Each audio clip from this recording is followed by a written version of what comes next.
All right, hello again, and welcome back. Today I wanted to do a quick video on the Leatherman Bond.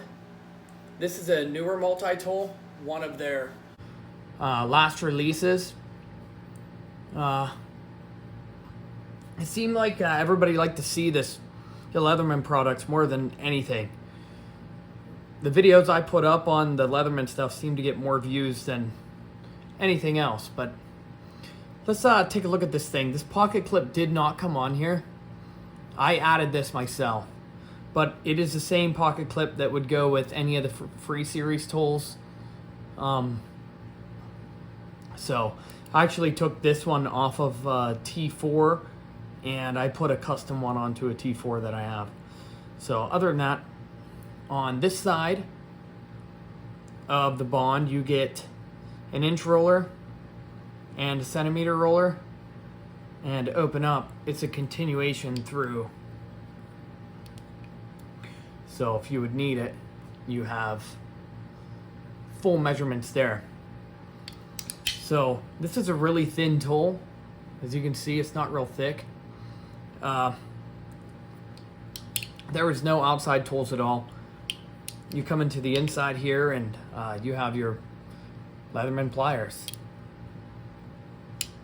They got a good needle nose portion that comes together absolutely perfect. And you got your needle portion, your standard pliers, and then you have hard and soft wire cutters. These are non-replaceable. And then all of the tools are on the inside. And basically what you're going to get with this is pull them open with your nail, and you got a cross-cut file and you got a single cut file. And I wouldn't recommend using this as a screwdriver just because it's going to be brittle, because this file is going to be hard and different than a regular screwdriver. And then beside that, you got a lanyard loop. And then you have a real wide flathead screwdriver. And then beside that, you have a thinner screwdriver there of a flathead. And you have a sewing awl. And these things lock in there. I mean, they're locked in there solid for not having a lock. These are all slip joints, so it snaps in there. If you listen, they really lock in there. Now, I'd prefer it to lock, but it's not a big deal to me. I'll still carry this tool and use it just the way it is. But then on this side, you got a knife with a nail nick to pull that open. And it's a good smooth blade. And we'll actually shut this one.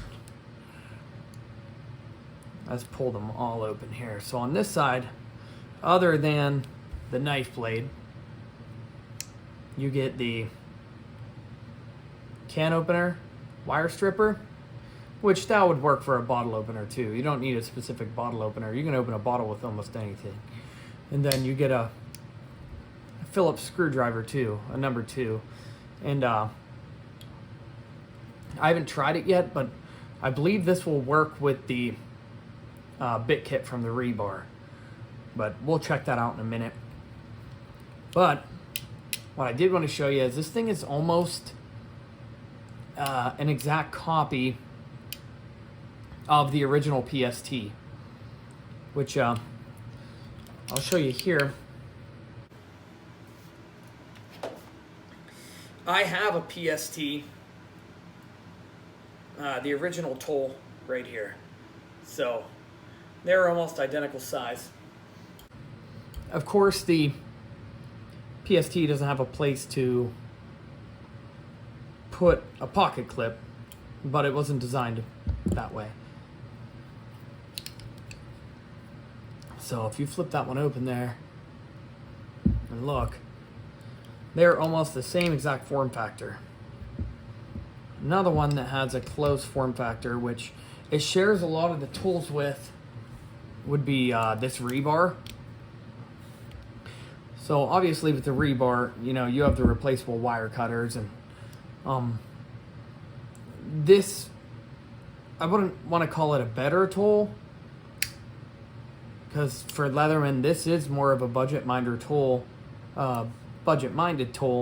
that locks from Leatherman.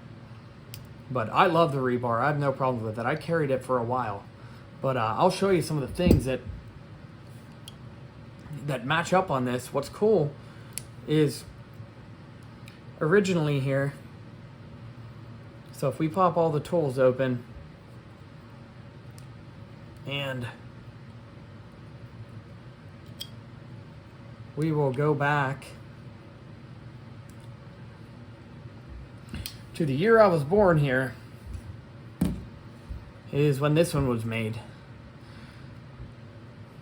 So here's the PST, and we'll go through them and we'll close the tools down on what's different between these two tools. And it's pretty impressive.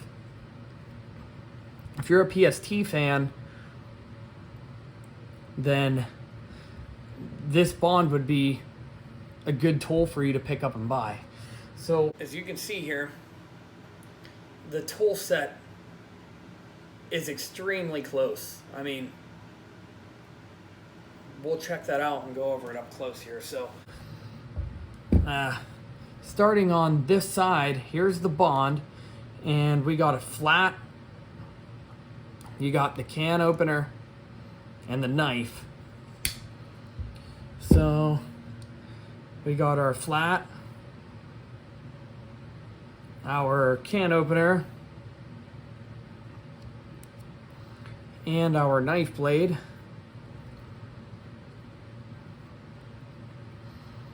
And then you come onto this side and you got the sewing awl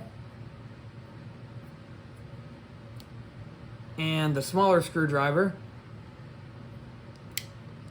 Oh, I meant Phillips, sorry about that.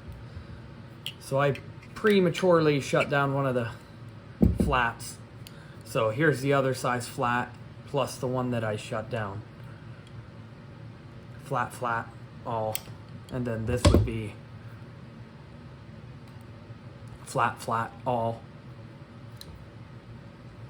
And then we have the file. That's closed down, plus the plier head. So the only difference between this tool, the original PST, and the new Bond is this micro flathead. Other than that, this tool is identical to this tool.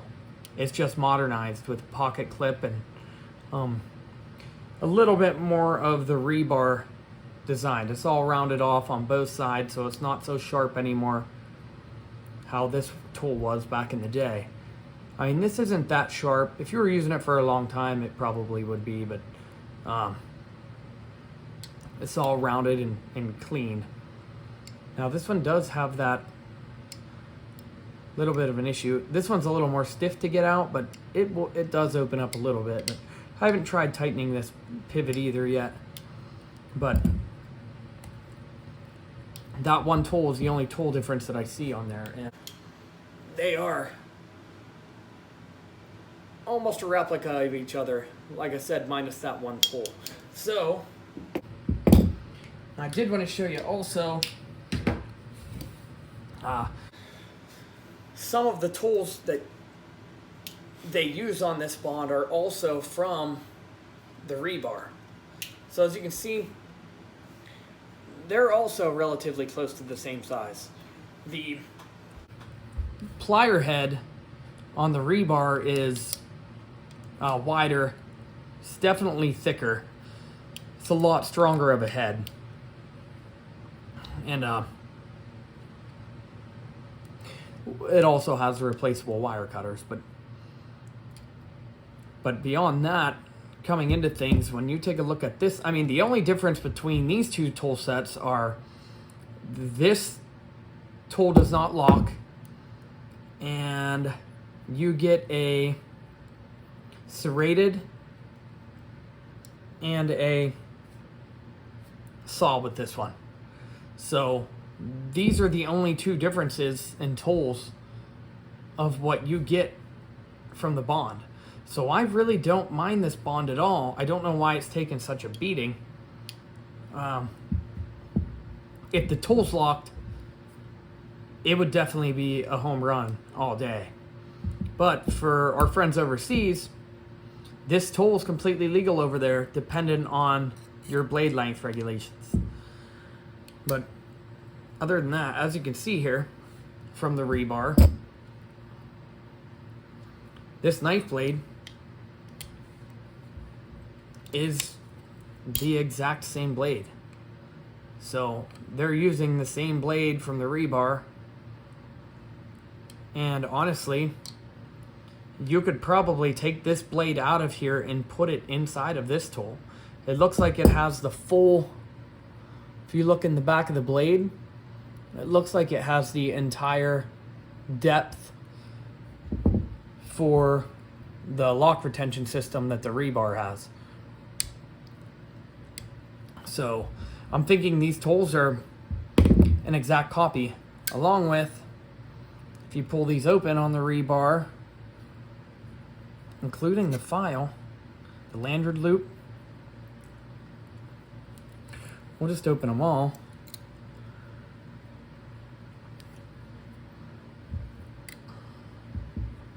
And the rebar has an awesome set of tools, it really does. Plus the bit kit,